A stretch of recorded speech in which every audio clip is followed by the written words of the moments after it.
Tom Horn. I am just so excited. My best friend, for 10 years or more, we were just talking about this off the air, Steve Quayle. Great to have you inside the studio today. Well, thanks, Tom. I feel like we're so familiar with each other, even though we've never met. It's exciting for me to be able to share our mutual interests, our mutual investigation, and talk about what I believe and you believe are the most relevant issues today. You know, I was just telling somebody yesterday that I think this is probably the most overlooked aspect of end times Bible prophecy, a subject that has to do with doorways, portals, gateways of the earth, and the things that are behind them and the things that have come through them throughout time. And it's amazing. You've said this before, how sometimes you'll be tracking on a subject matter at the same time I'm tracking on a subject matter somewhere else, and we'll come together to do radio only to find out we've both been being led by the Lord to talk about the same subject matter. And this time, of course, you've written this book. We're going to be talking about it.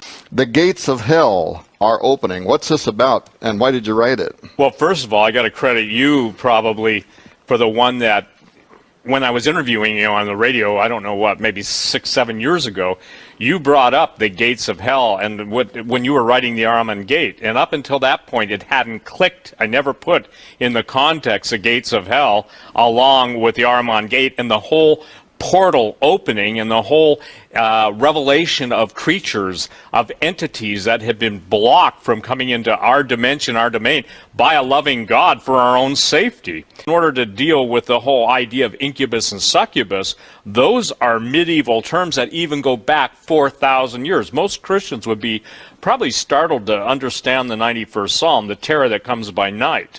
That was Lilith the night hag, and that was a shapeshifter. So by bringing out the gates of hell are opening, our parallel investigations, there's no way to escape it, whether it's Native American, whether it's Indo-European, whether it's Asian, whether it's Australian. Everybody in every single culture talks about the doorway of the gods or the presence of evil ones coming through the portals. The point that people must understand is symbols have meaning. And as those symbols are represented throughout the world, you can't get away from the gates of hell. Most people would be very surprised, if not shocked, if they even took the basis of some of the children's fairy tales, whether it's Snow White and the Seven Dwarfs, whether it's Rose Red, whether it's Rumpelstiltskin. All of these things that the Brothers Grimm wrote about, between, I think, what was it, 1817 and 1854, they went through the European continent, basically chronicling all of these strange encounters. Now, we're talking about famous people that believed in little creatures and wrote about them. For instance, most people, Robert Louis Stevenson, well, they know he wrote Treasure Island, but they don't know that, according to his word, an elf, if you will, gave him the plot for Dr. Jekyll and Mr. Hyde. Most people don't know that Socrates gave credit to the daemon, D-A-E-M-O-N in Greek, the demon that gave him intellect that everyone still respects today. The interesting thing about little creatures is I found no indication where they were ever kind, benevolent, or wonderful that the children's portrayal in storybooks has made them out to be. On the contrary, obviously Walt Disney introduced a lot of very dark concepts through the children's fairy tales, that he made the cartoons over, and the extended cartoons, like the Sorcerer's Apprentice, etc. So when I wrote this book, it was to give people an understanding of antiquity. You know what's fascinating, we'll talk about it later, the giants, you cannot separate the giants from the little creatures. It's just absolutely phenomenal to me. So I've gone from one extreme to the other. I've gone from some of the tallest people in history, for instance, Polyphemus, which was the Cyclops that antiquity quotes. I used to think 400 feet was a little bit off until I found out, wait, there are people who are contemporaries in ancient Greece and Rome that acknowledge that as if it were fact, even to the point of having some of his bones. So from the standpoint of giants to little creatures, it's a full spectrum. And as you've been in the desert Southwest, the Hopi tradition of the ant people, and the ant people who save you know, the normal human being. So in Wyoming, there was a whole tribe of little ones, like 6 inches to 12 inches, and Pedro the Mountain Mummy, that sounds like somebody made it up on a, you know, science fiction movie, but his actual mummy was basically held for all to see until someone stole it. There seems to be an interesting phenomenon going on, Tom, that everywhere any artifacts relating either to the giants show up or now the little people, whether it's the Nari Pond in Thailand, the Menhuni or the Menhuni in Hawaiian Islands, Indonesia, we heard about, obviously the hobbits. We're seeing all of the preconceived, what I would say, dishonest scientific findings, especially as it relates to anthropology and archaeology, being proven to be frauds. In other words, the spin they put on it is not what history records. You know, we're talking about two things. We're talking about portals, doorways, and these are just words we put on them. Stargate, doorway, whatever. We're talking about a dimensional area through which something is entering into and exiting out of. Correct. Our three-dimensional understanding, or 4 dimensions if you add time. Why is time important? Because without time, nothing exists. You can't observe the 3 dimensions unless you have time. But anyway, moving in and out of this reality. But there's a verse that talks about both. In Revelation, these trumpets start sounding, these doors start opening. There are powerful angels that have keys to the doorways, but then there's stuff that's behind this doorway. So there's 2 different things. There's the entities, and then there's the methodology that they have for entering and exiting. And there, in Revelation 6:8, it's interesting because it starts talking about the 4th rider, and it starts talking about how he has the power to kill. And very interesting text. I'd like to get your feedback sometime on how it says he has the power to kill with death. Well, if you're already dead, how is he killing you with death? So this is talking about Thanatos. It's talking about something else is going on there. But it also says that he kills with the beasts of the earth, and that's the Greek therion, which can be interpreted as little creatures, as tiny destructive forces. Demons, imps, we hear words like imps from hell. His behavior was impish. In studying and in writing this, and by the way, it's got enough footnotes in it that anybody will be happy if they want to go beyond even what I've written. One thing leads to another, but as you go into this, there are no kind little creatures. Most people who are dealing with Santa Claus and dealing with the little elves, etc., if they understood the roots. See, here's what I believe both you and I are doing. There's so much fruit of evil out there. We can see it. We can see it on TV. People are experiencing it. But they don't go to the root of the matter. Every single thing we're dealing with now is there's nothing new under the sun. Obviously, Solomon said that. But he who controls the past determines the future. Now, let me define that. If you wanted to present a false worldview that was anti-biblical to ultimately set up a certain group of people at a certain time in history to believe the biggest lie and the ultimate deception, you would control all the truth in order to spin it, twist it, or basically just avoid it, but you'd put your spin on it.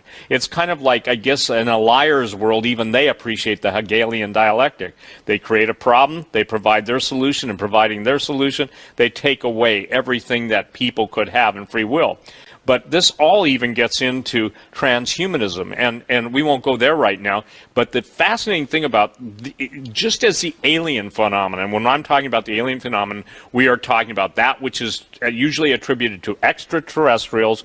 You and I are on record extra-dimensionals. But they're always involved with sex. These little guys, okay, are always involved with sex. The changelings, for instance, they didn't have the ability by their fallen nature to produce normal children, so they would steal the normal kids and insert, if you will, their biological attempt at it, and those are called, that's the word changeling.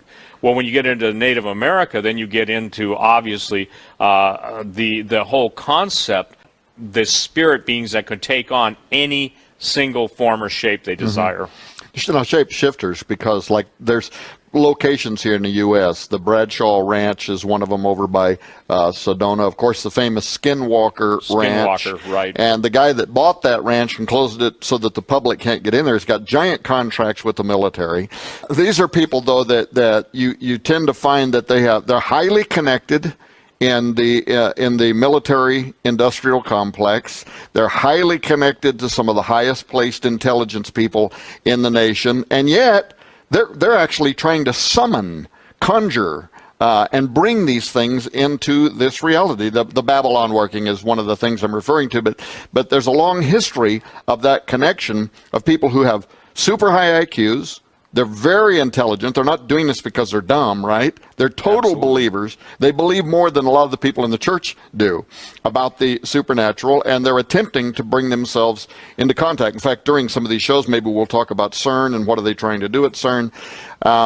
But you mentioned the succubus, and you mentioned the incubus, and for people that are watching this program that don't know what that even means, why don't you explain who those are? An incubus is a demon that takes on the male form and basically has sex with a human being. A succubus is a demon that takes on a female form that is sex with a male. In other words, incubus into females, succubus with males. Now, what's interesting about that is that, again, I mentioned earlier on the interview, Psalm 91. The thing is that people don't get it. These, when Paul says we wrestle not against flesh and blood, but against principalities, powers, spiritual wickedness in heavenly places. You and I have done shows on that, taken each one of those words, broken it down into the Greek, and explained what it is. The problem is God's people, who should be the most supernaturally endued with power from upon high, people have just basically sold out to the powers of darkness. And, you know, when Jesus said, "Get thee behind me, Satan," I have an interesting revelation on that. One day it came to me, this is what I heard in my spirit. When my people do not go forth with my word, the devil comes in with his word. Wow. And when he said, "Get thee behind me, Satan," that means no matter what I do, no matter what you do, we're presenting truth. But the devil will be right there saying, those guys are crazy, don't listen to them. There's always that challenge to the Word of God, always. Hath God said. You and I talked about the goal, and this has everything to do with little creatures. The goal of the transhumanists is basically to live forever, to basically be as gods, and it says, "Oh, you shall not surely die." We are going to become gods. Period. If you don't like it, get off. You don't have to contribute. You don't have to participate. But if you're going to interfere with me becoming God, you're going to have big trouble. And we'll have warfare. The only way you can prevent me in this 50 is to kill me. If you kill me, I'll kill you. See, this is what happens when you start to look at the root of a problem, then you can explain the fruit of a problem. And as long as people are complaining about the fruit, they'll never get to the root. Now, I believe God's going to expose that, for we have the Word of God that states there's nothing that's been hidden that isn't going to be made known and be revealed. Well, and you know, you're talking about the institutionalized church is completely asleep today. You and I both were former leaders in the institutions. We both are outside You're kind. I would say comatose unto death. Okay? Well, but at the same time, there seems to be some hopeful signs that a lot of the people that have left the church are very hungry today for something that's real. They want the meat of the word. But a curious thing is also happening in that a lot of people who are not Christians, they might even call themselves atheists or agnostics, yet still have an explosive spiritual hunger today. And so you see that there's a whole revival of occultism. You know, where are some of the places that you've sent me some of these stories where there's a revival of fairies, you know, across Europe, I guess. Great Britain. Yeah. And people are going out in hundreds of little doorways that they're putting on. What's going on with that? Well, Iceland, you can't even build a road, build a house, or build anything without basically going to the wee folk, okay? And the wee folk, literally the elves, my ancestors came from the Isle of Man, probably one of the most prolific fairy, elf-embracing, little creature-embracing islands is off the coast of England, Great Britain. So what's fascinating to me is that the acknowledgement, again, the acknowledgement of these little creatures. It's like this. And I want to make this clear. This is the most critical point I can get through, and I do it I think, very well in this. There's hope in Jesus. God said his people are destroyed for lack of knowledge. You and I are both on that central theme, that if they have the knowledge of what's really going on, then they can build from the premise of truth. If they have no knowledge of what's going on, then they'll be basically destroyed by the lack of truth. And God says his people are destroyed for lack of knowledge, not because it's not being presented to him. And somebody says, well, I don't want to talk about that because that scares me. Well, the reason you're scared is because you're not recognizing that God wants to give you the antidote for fear, and that antidote is knowledge. I made a statement, it's really critical to understand, that by controlling the past, the powers that be, the Illuminati, Luciferians, whatever you want to call it, let's just call it the movement of Satan on planet Earth that will come into direct war with the living God, is designed to basically keep all truth away from us at all costs. The fact that there's evidence, some kind of a revival, there's some kind of movement around the world today, and I find it strange that it's happening at the same time. You know, there's big pits that are just appearing in Siberia, and scientists are baffled by it, and you know, over there around what they call it, the Norwegian spiral. Yeah, the spiral is so there's all kind of strange, kind of anomalous activity happening at exactly the same time that people are reporting an increase in the appearance of everything from the Loch Ness Monster to Bigfoot to a revival of fairies that are appearing. Strange stuff, right, going on. Well, you've written the book about it, of course, to respond to the issue, but to also provide the authoritative question. What does this have to do with the Bible? Is that even a biblical concept, little creatures and doorways and portals? Well, absolutely. Jacob's ladder. Great example. Jacob saw in his dream the angels ascending and descending, coming up or going up and going down the ladder. Paul talks about in his writings, the Apostle Paul talks about he knew a man once, whether in the spirit or out of the spirit, who was taken to the seventh heaven. Jesus appearing to the disciples and then walking right through, if you will, the walls. There's so many instances in the Old Testament and in the New Testament of that transition point between our plane of existence, which we call obviously life, and then death. And now it's interesting that death is now becoming the predominant theme in science fiction, whether it's the vampire movies or any of the science fiction, you've got to die. When we come to the whole idea of portals, I think it's interesting because the gates of hell is the greatest proof text in the New Testament that they will not prevail. But a gate doesn't basically do, it fulfills two functions. It holds something back or allows something through. It's like a giant time. The book of Daniel talks about knowledge would increase dramatically, run to and fro, but that seal it up, Daniel, for the appointed time. We've talked about that. And it seems like God has given you a combination. We're dealing with this massive time lock. And now the locks are starting to open. And I believe CERN is the master lock. And as that master lock is opened, it's going to like key all the other locks. Let's say you're dealing with a 6-point locking mechanism when CERN goes, you know. And what's the real purpose of CERN? Look, these guys, these entities, and I'm convinced that the intelligence of the scientific community is being supernaturally enhanced for this time in history to allow these fallen angels, the ones that basically have been, if you will, banished, and all of the powers of darkness to come through. Now, the word creatures is interesting because in the book of Giants are Dead Sea Scrolls, and it's on my website, steekwell.com, and I know you're going to print it pretty soon, but the Dead Sea Scrolls, along with the books of Isaiah and all the different fragments of the Old Testament, the Book of Giants is one of the most overlooked things. Everybody will quote the Book of Enoch, but in the Book of Giants it specifically states the fallen angels corrupted all of creation. The word for creation, obviously, that which derives from creation would be creatures. So the point is that we're talking about evil creatures with sentience. We're talking about strange, how do I say this, morphed entities and combined entities like Saturns or chimeras coming back on the scene. And most people would be fascinated to find out that in antiquity, they collected the bones of the giants. They collected the bones of unicorns. They collected this stuff. And believe me, I'm not talking about rainbow unicorns. I'm talking about the real things. And so now we're in a position where that which had been forbidden for mankind, and God literally locked them up, okay? In one place in the Old Testament, God says, you want filth? I'm going to pour you out about filth. In the book of Jude, we see the filthy dreamers, and filthy dreamers, and ties back into incubus and succubus. And so there are portals. Now we see people again getting fascinated with a Ouija board. A Ouija board is the most evil contact point that children and adults can harmlessly get into a world of hell they never even bargained for, because it's a very dangerous thing. So there are portals all around. Fast forward, Tom, you know, from our generation, and look at what's going on. Kids are living in a virtual world. They're being programmed with monsters and every form of demonic hybrids.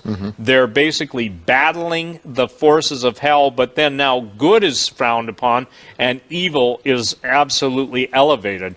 Woe unto them who call good evil and evil good. That's what the prophet, that drove, I believe, Jeremiah crazy, you know? Yeah. Well, and you know, you brought up the issue of CERN. So it's interesting that the scripture has always acknowledged that there are doorways. You mentioned some of them in other radio shows you've done. You've talked about Jonah going down into the bottom of the sea, the Hebrew there, Baravak, a city of gates. A gate opens. Right. What does he goes through the gate and he winds up in Sheol, Hades. He winds up in the center of the earth.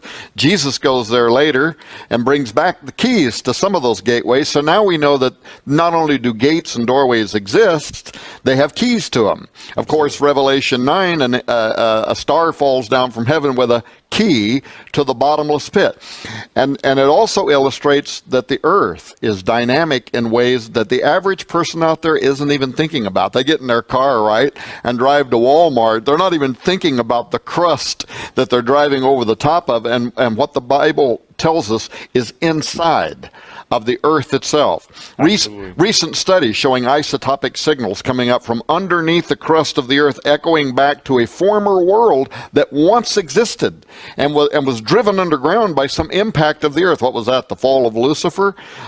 We find now there's an ocean under the surface of the earth that has 3 times as much water as all the surface oceans. So the earth is so much more dynamic than most people understand, but it has those creatures in it that you've been talking about, many of them. But this is also part of prophecy, because prophecy also talks about the day when those gates are going to open, and many of those fearsome things that are inside the earth are going to be let out. Well, folks, you know, Pan was a horned goat type being.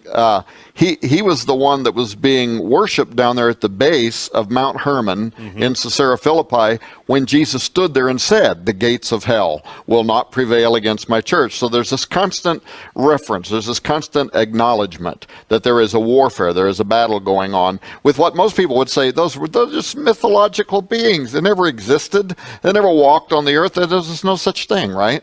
That's what they say. That's what they say.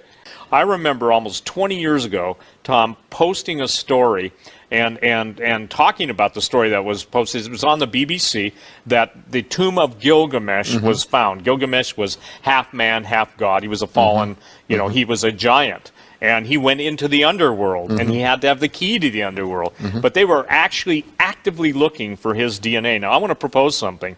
I don't know that anybody outside of you and I have ever talked about this, but suppose all of the most evil people in the world, the world's, let's say, the who's who from hell, whether you name it, Genghis Khan or some of the emperors under the old dynasties of China. I mean, some of those guys killed 20 and 30 million people.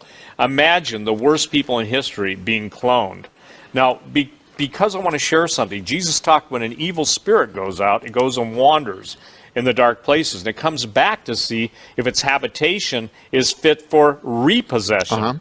So imagine that there are people out there that are sold out to the powers of darkness that literally want to bring back some of the most malevolent / human beings that have ever been demon possessed.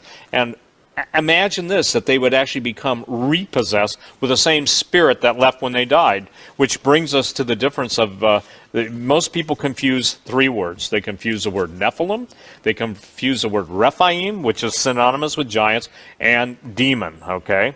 Now, why I think this is so critical is because everything has become a Nephilim. A giant is not a Nephilim. The word Nephilim appears twice in the Old Testament, once before the flood and once after the flood. Book of Genesis, chapter 6, and then Leviticus 13:33.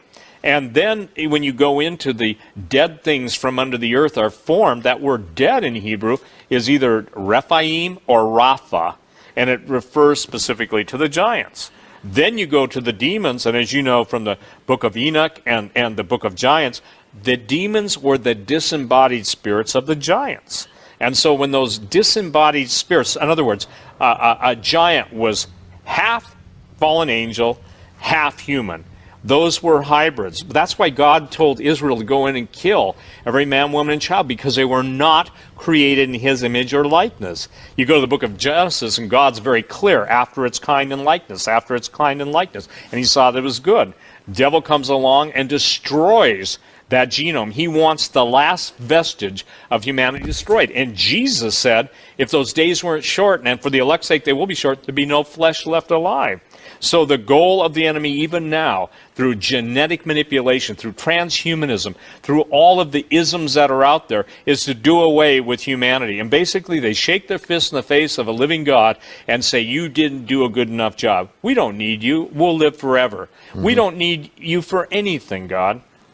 I think the Lord's about ready to call their cards. I don't play cards, but what's it called when you call somebody? The bluff, yeah. Their bluff, okay? He's about ready, and I think the bottom line is that people have got to understand. When the Lord himself said, men's hearts failing them for fear of looking after those things coming upon the earth, notice up on the earth. Upon means to literally come up on.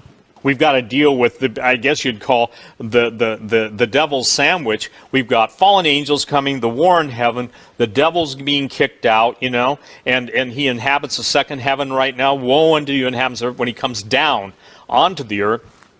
Then we got everything coming up on the earth. But the great news is Jesus said you don't have to be afraid of it. He said you don't have to. He said, I've given you the keys. Isn't that a wonderful promise? That's right. God's given us the promise. And the Bible says that we overcome the devil in all of it by the blood of the Lamb, the word of our testimony, we love not our life unto death. That means that God has more than given us provision. Right, and you know, it's interesting that you bring this point out, and it's important actually for true believers to know that when we're talking about these little creatures and this stuff that's coming upon the earth and men's hearts failing them for fear, the very same text, like in Revelation, the pit opens and this demonic locust horde starts coming up out of the earth, but then what does God say? But do not touch those who have the seal of God upon them. So isn't that a great message? It is a great message, but God didn't say, "Oh, forget about those things coming upon the earth." You know, you see, again, the problem with the people of God is they don't take him at his word and they don't take him seriously. I'd like to make sure everybody's got a red letter Bible. Red letter Bible, as you know, that's the words of Jesus. Right. Jesus is talking the one about men's hearts failing them for fear. And God has not given us a spirit of fear. And so people say, well, God hasn't given us a spirit of fear, but a power, love, and a sound mind. My answer to them most of the time is, then why are you afraid? Because people are absolutely, the first thing they'll do with truth is reject it, okay? Second thing they'll do is attack the messenger. Third thing they'll do is basically get everybody to agree with them so they have a justification for fear. And then the fourth thing they'll finally do is, well, maybe we'll admit that this stuff might exist. Well, between might exist and happening to you, that's the great chasm, and only the blood of Jesus can make it real. Hey, Steve, we got about 3 minutes, Steve, and I want to ask you something real quick. A moment ago, you mentioned, you know, this cloning. They're going to start cloning the woolly mammoth. But the first thing that came into my mind, some research that maybe we'll start talking about on this program, and if you come back, we'll finish talking about on the next program. But you know, they got this woolly mammoth out of the ice there in Alaska. There have been other things that have come up out of the ice. There's actually a very rich history that you've talked about before, having to do with the Nazis and what they were doing, activity that was going on there. We don't have a lot of time, maybe in 2 minutes or less. What else do you think may have been brought out of the ice that would have clonable DNA? Well, I'll turn 2 minutes into an eternity of facts, okay? The point being is that what we were talking about earlier is Antarctica. and the absolute fascinating history associated with New Schwabenland, the Empire of Ice, the area that's underneath the massive ice. And it's interesting because during you'll love this, this will really date me, but during the late 50s into the early 60s, the old movie actor Doug McClure made about, I think, 3 or 4 movies where basically he gets on a German U-boat and goes in under the ice. Well, Admiral Byrd talked about that, and there was actually a war in the South Atlantic, and most people don't realize this, in 1947, involving flying saucers, involving time dilation, involving everything. And for most people have got to understand, we'll talk about this, maybe do a whole show on it, but science fiction is the Illuminati's way of telling their adherents what they've gotten stored and what they've got planned. So what's fascinating, Tom, is if people want to just do a quick search and go on my website, and under topics, I think I got so many pages, I got to make sure I know where it's at. It sometimes baffles me where it's at, but it's Operation High Jump, and that was the official military name, Operation High Jump. So it's critical that people understand that, because we're talking about genetic manipulation. Chris Carter in the X-Files movie absolutely staged part of the end of the movie in the Antarctic, and I've been told by generals and special operations that there are parts of that are true, and there are other parts that obviously they can't tell. Well, I think that time is going to tell, and I want to say this to everybody. Jesus promised there's nothing that's hidden that isn't going to be made known. So we're going to show people that we're kind of like shoehorns, putting into their feet the ability to walk in those paths of knowledge and understanding and be able to give people answers for the stuff that's going to overwhelm people. Well, folks, as you can see, once again, every time I get together with Steve, we have the hardest time in the world getting everything that can be said in a very concise period of time. This guy's brain never shuts down. You can see why I love being with him. But if we can, I guess we're just going to have to do another television program, because I want to come back to that, because you said a moment ago something about, what they might reanimate. That's been, and I said Alaska, I meant Antarctica, that's been brought out of Antarctica. But you and I also have a little curious history with Franz Josef Land. Maybe we'll